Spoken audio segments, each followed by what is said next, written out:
Hello, everyone, and welcome back. It's so great to see you. Um, Today's video will be a little bit different. This time I have a script I'm reading from. I know, surprise, surprise.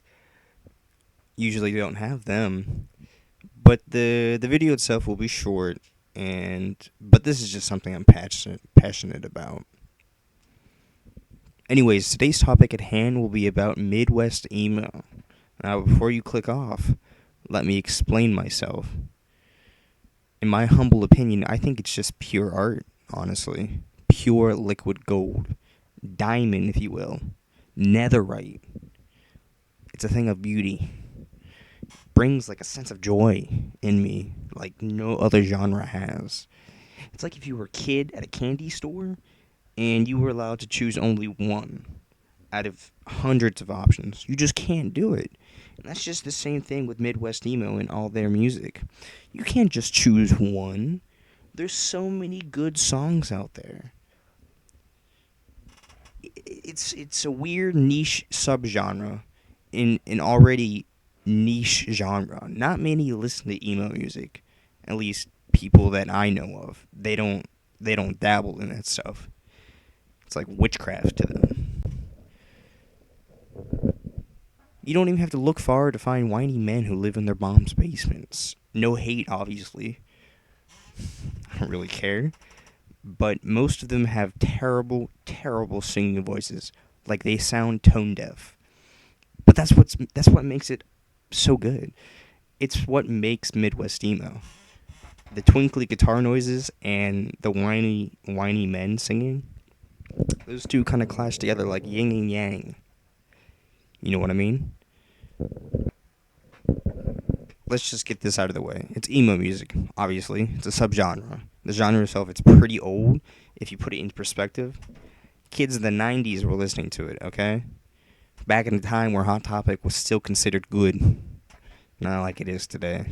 I mean, to be fair, I got this jacket at Hot Topic. It's kind of dope. I love it.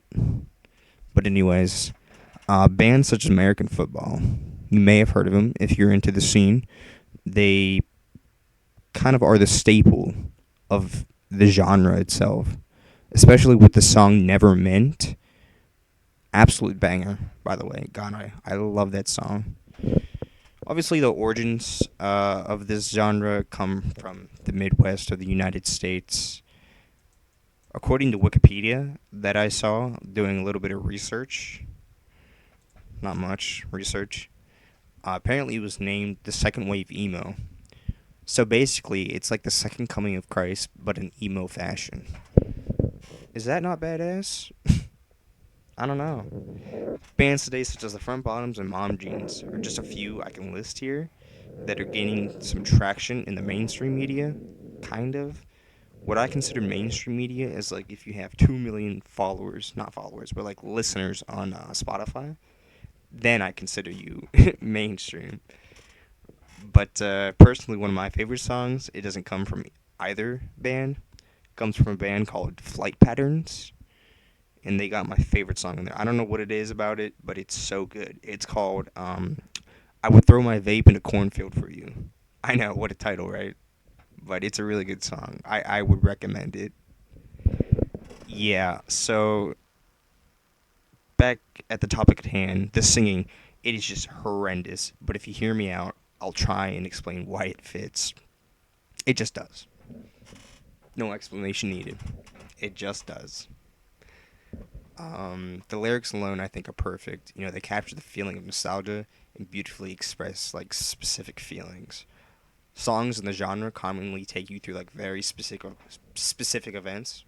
I think of a band that's technically not Midwest emo, but is considered indie rock, the same as like what Midwest emo also is. It's also indie rock as well.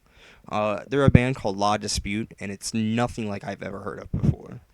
The singer doesn't really sing, but more of screen talks. It's bizarre, but it's just the way their songs are structured that makes them so intriguing. Each song has a story, at least the songs that I listen to from them.